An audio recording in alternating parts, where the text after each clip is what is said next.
Of all thanks for being here in my YouTube channel. तो जैसे previous video में आपने 2x2 का क्वेश्चन देखा था आइजन वैल्यू और आइजन वेक्टर के लिए, तो अभी ये क्वेश्चन में 3x3 क्वेश्चन देखना है आपको। तो जब आपके पास गिवन मैट्रिक्स की ऑर्डर 3x3 होगी तो उस समय आइजन वैल्यू और आइजन वेक्टर कैसे फाइंड करना है।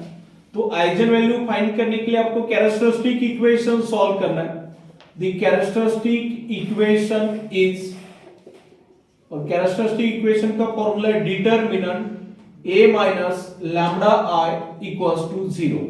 अब गिवन मैट्रिक्स कैपिटल है, रिक्वायरमेंट है a माइनस लैम्डा i की, तो अगेन जो डायगोनल एलिमेंट है उस डायगोनल एलिमेंट से लैम्डा माइनस करना है। तो फिलहाल यहाँ पे डायगोनल एलिमेंट है आपके 8, 7 और 3। डायगोनल एलिमेंट कौन सा है? 8, 7 और 3, उससे लैम्डा माइनस करना है। तो determinant 8 minus lambda minus 6 2 minus 6 7 minus 4 2 minus 4 3 minus lambda, यहाँ पे डायगोनल एलिमेंट से लैम्डा किया है इक्वल्स टू 0। अब जैसे प्रीवियस गिवन क्वेश्चन अगर 2x2 का है तो वहां पे कैरेक्टरिस्टिक इक्वेशन सॉल्व करते समय 2x2 डिटरमिनेंट होता था, आप डायरेक्ट सॉल्व करते थे। बट यहाँ पे आपको वैसा नहीं करना है। अगर आप डायरेक्ट 3x3 डिटरमिनेंट सॉल्व करने जाते हो तो उस समय उसका सॉल्यूशन भी लेंदी होता है और मैक्सिमम यूनिवर्सिटी में उसके लिए आपको वो स्टेप के लिए मार्क्स भी नहीं मिलते। तो आपको यहाँ पे इसके आगे सॉल्व करने के लिए जो प्रोसेस समझना है, जैसे फॉर इससे प्रीवियस 2x2 के केस में क्या होता था, lambda square minus 4 lambda plus 5 equals to 0। Given matrix 2x2 था तो उस समय डिटरमिनेंट का रिजल्ट ऐसा मिलता था। इसी से आपको नेक्स्ट इक्वेशन समझना है। गिवन मैट्रिक्स की 2x2 ऑर्डर थी तो लैम्डा का हाईएस्ट पावर कितना था 2, उसके बाद लैम्डा का पावर डिक्रीज हुआ, लैम्डा का पावर बना 1, उसके बाद लैम्डा का पावर बना 0। साइन अल्टरनेट हुए, स्टार्ट हुआ प्लस से, उसके बाद माइनस और उसके बाद प्लस। यानी यहां से आपको पता चला कि जब भी गिवन मैट्रिक्स 2x2 था उस समय जब मैंने कैरेक्टरिस्टिक इक्वेशन सॉल्व किया तो रिजल्टेंट क्वाड्रेटिक इक्वेशन में लैम्डा का हाईएस्ट पावर 2 होता था, उसके बाद ये पावर डिक्रीज हो रहा है, लैम्डा का पावर 1 देन लैम्डा का पावर 0। साइन भी अल्टरनेट होते थे, प्लस के बाद माइनस देन माइनस के बाद प्लस। तो उसी तरह जब मैं 3x3 मैट्रिक्स के लिए आइजन वेक्टर आइजन वैल्यू निकालते समय डिटरमिनेंट का जब आप रिजल्ट फाइंड करने वाले हो उस समय इन जनरल आपके पास इक्वेशन कौन सा होगा, जैसे 2x2 के लिए लैम्डा स्क्वायर से स्टार्ट हुआ था वैसे 3x3 के लिए स्टार्ट होगा लैम्डा क्यूब से, उसके बाद पावर बनेगा lambda square then lambda raise to power 1 then lambda raise to power 0 is equals to 0। यानी लैम्डा का पावर डिक्रीज हो रहा है, स्टार्ट कहां से हुआ है लैम्डा क्यूब से, then lambda square lambda raise to power 1 lambda raise to power 0। उसके बाद आपने यहां पे सेकंड चीज ऑब्जर्व की, प्लस माइनस प्लस, यानी साइन कैसे अल्टरनेट साइन है, यानी स्टार्ट होगा प्लस से, तो यहां पे होगा प्लस माइनस प्लस माइनस। अभी तक मैंने दो चीजें की है, लैम्डा क्यूब से स्टार्ट किया क्योंकि गिवन इक्वेशन यानी मैट्रिक्स 3x3 है इसलिए लैम्डा क्यूब से स्टार्ट हुआ, फिर पावर डिक्रीज हुआ लैम्डा क्यूब के बाद lambda square then lambda raise to power 1 lambda raise to power 0। Sign alternate start होगी प्लस से तो प्लस माइनस प्लस माइनस। अभी 2x2 में फर्स्ट लैम्डा स्क्वायर का कोएफिशिएंट ऑलवेज +1 होता था, फिर जो कांस्टेंट नंबर थे सेकंड टर्म से स्टार्ट होते थे, उसी तरह 3x3 में जो लैम्डा क्यूब है उसका कोएफिशिएंट ऑलवेज +1 होगा। Unknown constant variable second term यानी लैम्डा स्क्वायर के कोएफिशिएंट से स्टार्ट होंगे, तो s1 यहां पे होगा s2 और यहां पे होगा s3। अब इसी इक्वेशन को मैं कैसे लिख सकता हूं, लैम्डा रेज़ टू पावर 0 यानी 1 होता है, पावर 1 देने की जरूरत नहीं है और यहाँ पे फर्स्ट टर्म के सामने प्लस मेंशन करने की जरूरत नहीं। यानी इक्वेशन क्या बना, lambda cube minus s1 lambda square plus s2 lambda minus s3 equals to 0। यानी इक्वेशन आपका lambda cube minus s1 lambda square plus s2 lambda minus s3 is equals to 0, equation 1। अब इस इक्वेशन 1 के लिए unknown है आपके पास, अगर s1 s2 और s3 इन तीनों की वैल्यू नोन होती तो आप तुरंत कैल्सी के थ्रू उस पे आप इक्वेशन सॉल्व करने के बाद लैम्ब्डा की वैल्यूज नोन कर सकते थे, बट फिलहाल इक्वेशन 1 के लिए अननोन है। First unknown S1, second S2 और देन थर्ड S3 है। तो फर्स्ट अननोन S1 क्या होता है, where S1 is equals to sum of diagonal element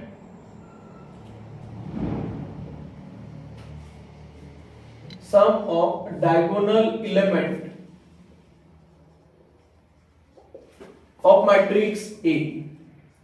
यानी S1 मींस होता है जो भी डायगोनल एलिमेंट है वो डायगोनल एलिमेंट की सम। तो S1 इज इक्वल्स टू आपके गिवन मैट्रिक्स कैपिटल A के डायगोनल एलिमेंट है 8, 7 और 3, उनका आप सम करोगे तो आपको S1 नोन होने वाला है। तो 8 प्लस 7 15, 15 प्लस 3 18। तो फर्स्ट अननोन S1 की वैल्यू नोन हुई है, कितनी मिली, 18 मिली। अब सेकेंड अननोन है मेरे इक्वेशन 1 के लिए S2। तो S2 क्या होता है, तो अगेन S2 बनेगा आपका sum of minor of diagonal element.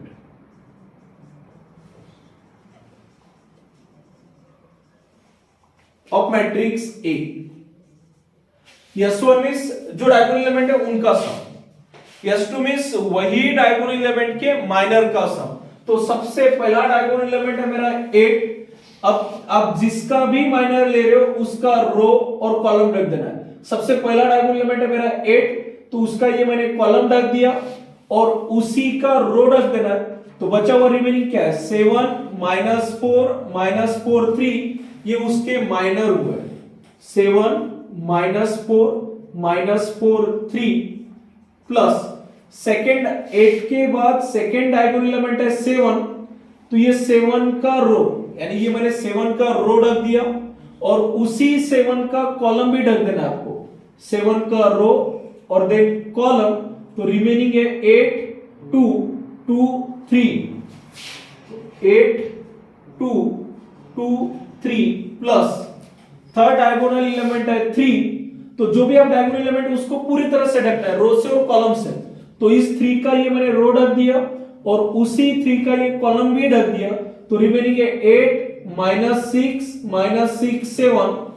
तो 8 -6 7, इसे अगर सॉल्व करते हैं तो 7 into 3, सबसे पहले 2/2 डिटरमिनेंट प्रीवियस में ही पढ़ा हो। 7 into 3 21, बीच में माइनस साइन, -4 into -4 यानी 60 प्लस 8 into 3 24, बीच में minus sign, 2 into 2 4 plus 8 into 7 56 minus 6 into -6 यानी 36।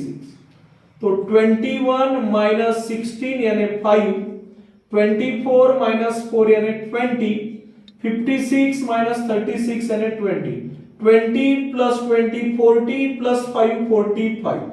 तो सेकेंड अननोन नोन हुआ यहाँ पे S2 is equals to 45। Equation 1 के लिए 3 अननोन थे। फर्स्ट अननोन था S1। S1 मींस जो भी गिवन मैट्रिक्स है उसके डायगोनल एलिमेंट का सम। बाद में सेकेंड अननोन था आपका S2। S2 मींस क्या है, तो वही डायगोनल एलिमेंट के माइनर का सम। सबसे पहला डायगोनल एलिमेंट था 8, तो उसका रो और कॉलम रख दिया। बाद में सेकेंड डायगोनल एलिमेंट था 7, उसका ये कॉलम और उसी का रो रख दिया। तो 8 2 2 3। बाद में थर्ड डायगोनल एलिमेंट था 3, तो उस 3 का रो और कॉलम रख दिया। 8 - 6 7। अब इक्वेशन 1 के लिए थर्ड अननोन बचा है S3, और S3 इक्वल्स टू होता है डिटरमिनेंट ऑफ A। तो डिटरमिनेंट मैट्रिक्स A आपका 8 - 6 2 -6 7 -4 2 -4 3। अब ये 3/3 डिटरमिनेंट सॉल्व करने के लिए फर्स्ट रो के ऊपर alternate sign plus minus plus. जब भी आप 3/3 डिटरमिनेंट सॉल्व करते हो फर्स्ट रो के ऊपर अल्टरनेट साइन स्टार्ट होगा प्लस से, प्लस माइनस प्लस। अब आपको लेना है फर्स्ट रो के ही एलिमेंट। तो फर्स्ट रो का पहला एलिमेंट है 8 इंटू उसके माइनर, देन फर्स्ट रो का सेकेंड एलिमेंट है -6, उसके ऊपर माइनस साइन है तो माइनस माइनस प्लस 6 इंटू उसके माइनस, बाद में फर्स्ट रो का एलिमेंट है 2 तो +2 इंटू उसके माइनस। यानी सॉल्व करने की प्रोसेस क्या है, 3/3 डिटरमिनेंट। तो ऑलवेज आपको फर्स्ट रो की एलिमेंट लेना है, उसके ऊपर साइन हो गया अल्टरनेट, स्टार्ट होगा प्लस से, प्लस माइनस प्लस। अब फर्स्ट रो का पहला एलिमेंट था 8 तो मैंने 8 लिखा। अब इस डिटरमिनेंट के अंदर उसके माइनर लेना, माइनर का मीनिंग होता है 8 का ये रो और उसी 8 का ये कॉलम रख दिया तो बचा 7 -4 3। फिर फर्स्ट रो का सेकेंड एलिमेंट है -6, उसके ऊपर माइनस साइन है तो माइनस माइनस +6। अब इस -6 के माइनर लेने तो ये -6 का मैंने रो रख दिया और उसी -6 का एक कॉलम भी रखना है आपको, बचा -6 -4 2 और 3, -6 -4 2 3। अब फर्स्ट रो का थर्ड एलिमेंट था +2 तो ये लिखा मैंने +2। अब इसी के माइनर यानी इस 2 का रो और उसी 2 का कॉलम रख देना तो बचा -6 7 2 -4, -6 7 2 -4। अब इसे सॉल्व करते 8 इंटू 7 इंटू 3 21 -4 इंटू -4 16। आगे चलते +6 इंटू इन ब्रैकेट -6 इंटू 3 -18, बीच में minus sign 2 into -4 -8 +2 into -6 into -4 24, बीच में माइनस साइन 2 इंटू 7 14। यानी मैंने 2/2 डिटरमिनेंट सॉल्व किया। यहाँ पे 21 -16 यानी 5 इंटू 8 यानी इसका कैलकुलेशन हो रहा है 8 इंटू ब्रैकेट का रिजल्ट है 5 प्लस 6 इंटू ब्रैकेट का रिजल्ट है -18 माइनस माइनस +8 -18 +8 यानी -10 +2 इंटू इन ब्रैकेट 24 -14 यानी 10। इसे कैलकुलेट कर दे तो 40 - 60 + 20, 40 + 20 60 और -60 0, तो S3 = मिला है 0। यानी अभी मैं यहाँ पे आइजन वैल्यू फाइंड करवाने कैरेक्टरिस्टिक इक्वेशन, और कैरेक्टरिस्टिक इक्वेशन कहां से, आपको इस इक्वेशन 1 के रिजल्ट से लैम्डा की वैल्यू मिलने वाली है। बट इक्वेशन 1 में 3 अननोन थे, फर्स्ट अननोन था S1, सेकंड अननोन था S2 और थर्ड अननोन था S3। तो S1 S2 S3, अब ये तीनों भी अननोन नोन हुए, इक्वेशन 1 में पुट करेंगे तो equation 1 becomes lambda cube minus S1 और S1 है 18 लैम्डा स्क्वायर प्लस S2 यानी 45 लैम्डा माइनस S3 और S3 की वैल्यू है 0 = 0। अब ये क्यूबिक इक्वेशन है, इसे आप सिंथेटिक डिवीजन मेथड से सॉल्व कर सकते हो, बट आपके एग्जाम में कैलकुलेटर अलाउड है, कैलसी यूज कर सकते हो। तो कैलसी के थ्रू आप इसके रूट्स फाइंड करोगे। तो कैलसी के थ्रू रूट्स फाइंड करने में जैसे प्रीवियस वीडियो में आया ना, आपको बता दिया कि आप क्वाड्रेटिक इक्वेशन के रूट कैसे करते हो, उसी तरह क्यूबिक इक्वेशन के रूट निकालने के लिए वहां पे जब वो डिग्री पूछेगा तो आपको डिग्री करना है 3। मैं डिस्क्रिप्शन में प्रीवियस वीडियो की लिंक भेजने वाला हूं, तो आप वहां से भी प्रीवियस वीडियो देख सकते हो। तो यहाँ पे जो लैम्डा का हाईएस्ट पावर है 3, पॉलिनोमियल सेलेक्ट करने के बाद डिग्री आप कितना मेंशन करोगे 3, उसके बाद खुदों की इक्वेशन आएगा। बट आप में से किसी के पास अगर ओल्ड वाला कैलसी है तो उसमें आपको 5th नंबर इक्वेशन के बाद 4th पोजीशन पे क्यूब वाला इक्वेशन मिलेगा, उसे सेलेक्ट करोगे। कैलसी के थ्रू सॉल्व करने के बाद आपको रूट्स मिलेंगे 15, 3, 0, that is first lambda 1 = 15, lambda 2 = 3 and lambda 3 = 0। Lambda 1, lambda 2, lambda 3 तीनों वैल्यू नोन हुई, यानी फर्स्ट पार्ट कंप्लीट हुआ अपना, आइजन वैल्यू नोन हो चुके। अब सेकेंड पार्ट में आइजन वेक्टर फाइंड करने। अभी सेकेंड पार्ट में आपको आइजन वेक्टर फाइंड करना है। आइजन वैल्यू आपके पास है लैम्डा 1 = 15, लैम्डा 2 = 3 एंड लैम्डा 3 = 0। अब इसमें आइजन वेक्टर कैसे फाइंड करते हैं, तो to find eigenvector, eigenvector का फॉर्मूला है matrix A - lambda I into matrix capital X is equals to null matrix and matrix zero. Matrix A minus lambda, I का meaning होता है diagonal element से lambda minus, तो matrix जहां diagonal element से lambda minus करोगे तो 8 minus lambda minus 6 2 minus 6 7 minus lambda minus 4 2 minus 4 3 minus lambda into matrix capital X 3 by 3 के लिए होता है X Y Z is equals to null matrix and matrix 0 0 0। अब आइजन वेक्टर का मेरे पास ये फॉर्मूला मिला है। अब इस आइजन वेक्टर में आप देख रहे हो लैम्बडा प्रेजेंट है और लैम्बडा के टोटल 3 वैल्यू है मेरे पास। फर्स्ट वैल्यू है लैम्बडा 1 इक्वल्स टू 15, तो at lambda 1 is equals to 15, जहां पे भी लैम्बडा उसकी जगह पे 15 पुट करना है, तो 8 minus 15 minus 7 minus 6 2 minus 6 7 minus 15 यानी minus 8 minus 4 2 minus 4 minus 3 minus 15 यानी लैम्बडा 1 के जगह पे 15 पुट करेंगे तो 3 minus 15 minus 12 into X Y Z is equals to null matrix था 0 0 0।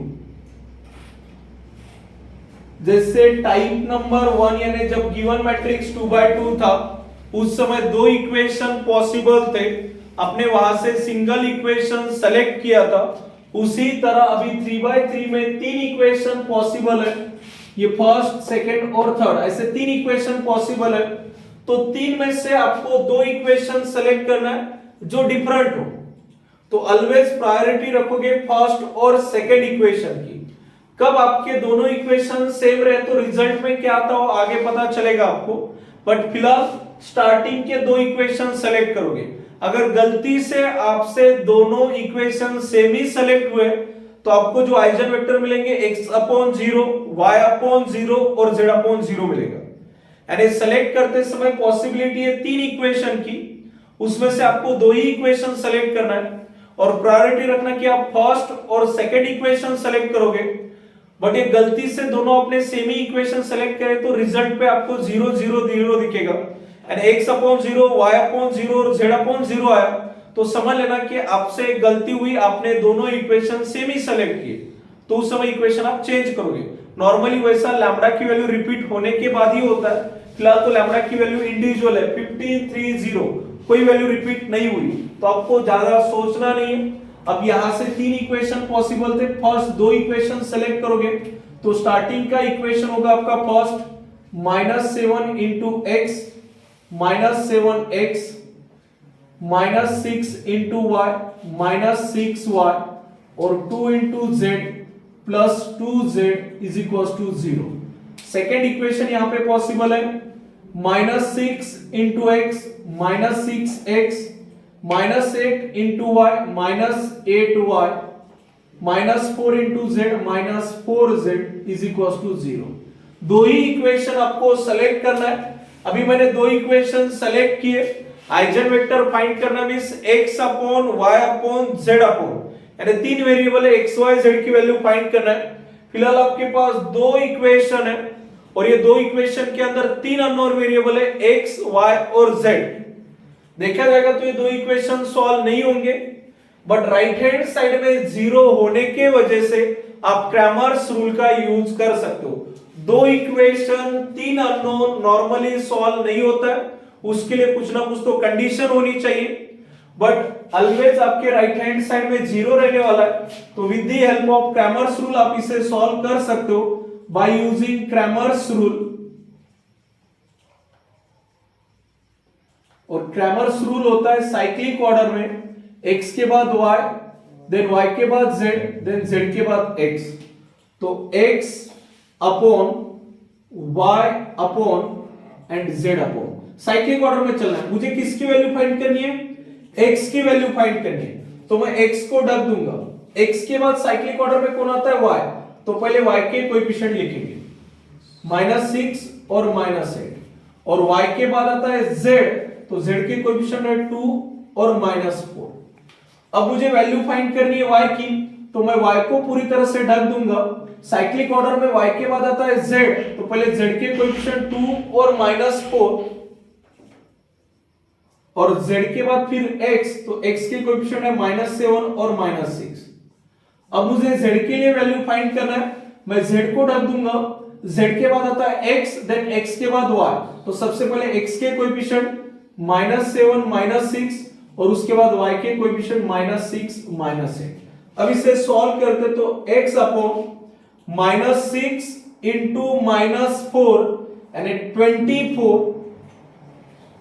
बीच में minus sign, -8 into 2 -16, already minus है तो +16, इसे सॉल्व करोगे तो 24 + 60 यानी 40। कैलकुलेशन कर सकते हो, कैलकुलेशन में आपको डाउट नहीं होगा। 2 इंटू -6 -12, बीच में माइनस साइन, -1 इंटू -7 यानी +7, यहां पे आपका हो रहा है, एक मिनट, y के लिए निकाल रहे थे, y को ढक दिया था 2 और -4, 2 और -4, तो 2 इंटू -6 -12, बीच में माइनस साइन, -4 इंटू -7 यानी 28, -12 -28 यानी -40।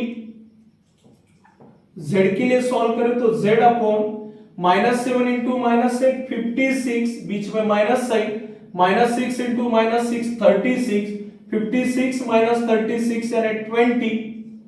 अभी सभी नंबर बहुत बड़े, 40 -40 और 20, इसे आप रिड्यूस कर सकते हो। सभी को कॉमन किससे डिवाइड हो रहा है, 20। एज इट इज भी लिखोगे तो आगे कैलकुलेशन थोड़ा लेंदी होगा, इसलिए सभी को आप 20 से डिवाइड कर सकते हो। इस 40 को 20 से डिवाइड करूंगा 2, यहाँ पे 40 को 20 से डिवाइड करूंगा -2, और z अपॉन 20 को 20 से डिवाइड करेंगे 1।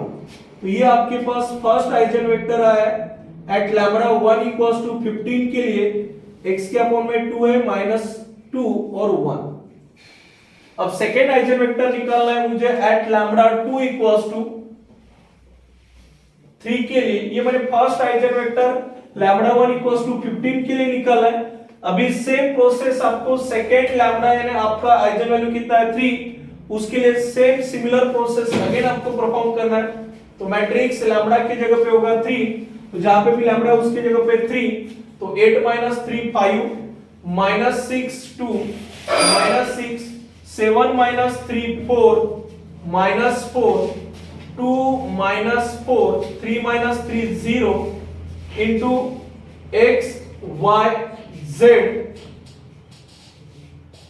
Is equal to null matrix 0 0 0। यानी लैम्बडा से मैंने 3 माइनस किया, तो आगे सॉल्व करते स्टार्टिंग के दो equation 5 into x 5x -6 into y -6y plus 2 into z 2z equals to 0। Second equation है -6 into x -6x plus 4 into y plus 4y minus 4 into z minus 4z equals to 0 by using Cramer's rule। और Cramer's rule होता है cyclic order x के बाद y then y के बाद z।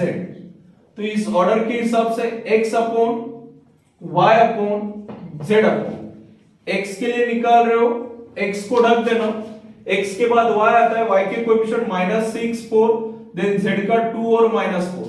y के लिए निकाल रहे हो, y को ढक देना, y के बाद आता है z, तो पहले z का कोएफिशिएंट 2 -4 5 -6। तो z के लिए निकाल रहे हो, z को ढक देना, z के बाद आता है x, तो x के कोएफिशिएंट 5 -6 4।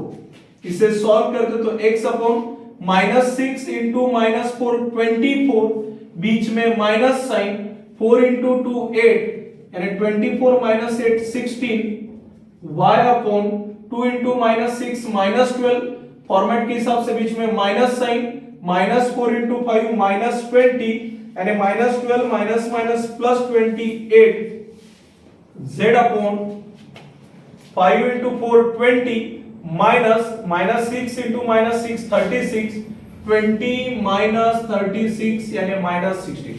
सभी को 8 से डिवाइड हो रहा है, 8 से डिवाइड करोगे तो 2 y upon 1 and z upon -2।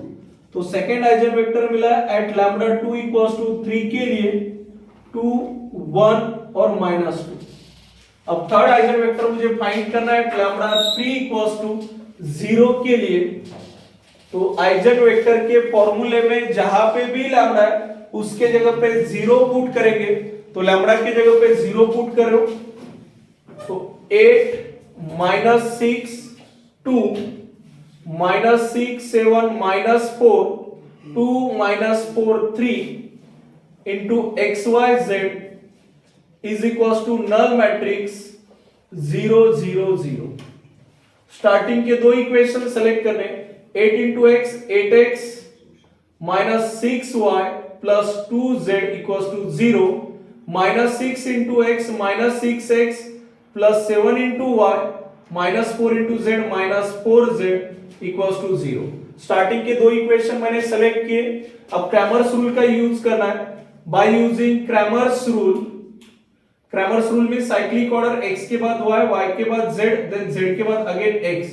तो x upon y upon z upon x के लिए फाइंड करो, x को रख देना, x को रख देते हो तो y फर्स्ट, y का कोएफिशिएंट है -6 और 7, y के बाद z यानी 2 और -4। अब y के लिए निकाल रहे हो, y को रख देना, y के बाद z आता है तो z का कोएफिशिएंट 2 -4, हाँ यहाँ पे -4। y के लिए निकाल रहे थे 2 -4, देन x का कोएफिशिएंट 8 -6। z के लिए फाइंड करो, z को रख देना x फर्स्ट 8 -6 7। इसे सॉल्व करते हैं x अपॉन -6 into -4 24, बीच में -7 into 2 14, 24 -14 यानी 10, y अपॉन 2 into -6 -12, बीच में minus sign, -4 into 8 minus plus 32, -12 plus 32 यानी 20, और z अपॉन 8 into 7 56, बीच में माइनस साइन, -6 into -6 36, 56 -36 20, और सभी को 10 से डिवाइड करोगे तो 1 2 एंड z अपॉन 2। तो थर्ड आइजन वेक्टर नोन हुआ है एट लैम्डा 3 इक्वल्स टू 0 के लिए 1 2 2। तो 3/3 के लिए आइजन वेक्टर फाइंड करते समय आपने स्टार्टिंग के दो इक्वेशन सेलेक्ट किए और इक्वेशन सेलेक्ट करने के बाद क्रैमर्स रूल का यूज किया। क्रैमर्स रूल में साइक्लिक ऑर्डर में x के बाद y, देन y के बाद z, देन z के बाद x। उसके बाद आप डिटरमिनेंट सॉल्व करोगे 2/2। अगर उस समय रिजल्ट बड़े नंबर आते तो आप उसे रिड्यूस करना पॉसिबल है तो उसे रिड्यूस कर सकते हो। तो ये था आपका 3/3 मैट्रिक्स के लिए आइजन वैल्यू और आइजन वेक्टर फाइंड करना। अभी नेक्स्ट वीडियो में आप अगेन 3/3 गिवन मैट्रिक्स जो होगा वो 3/3 होने वाला है, बट वहां पे लैम्बडा की वैल्यू होगी रिपीट। तो उस समय आप आइजन वेक्टर कैसे फाइंड करते हैं ये आपको समझना है। फिलहाल इस क्वेश्चन में लैम्बडा की वैल्यू रिपीट नहीं हुए। जब लैम्बडा की वैल्यू रिपीट होती है तो उस समय आइजन वेक्टर कैसे फाइंड करते हैं नेक्स्ट वीडियो में देखना। तो आज के लिए यहीं पे स्टॉप करते हैं। अगर आपको ये वीडियो पसंद आया होगा तो अपने दोस्तों के साथ इसे शेयर करना, लाइक करना और सब्सक्राइब करना। Thank you.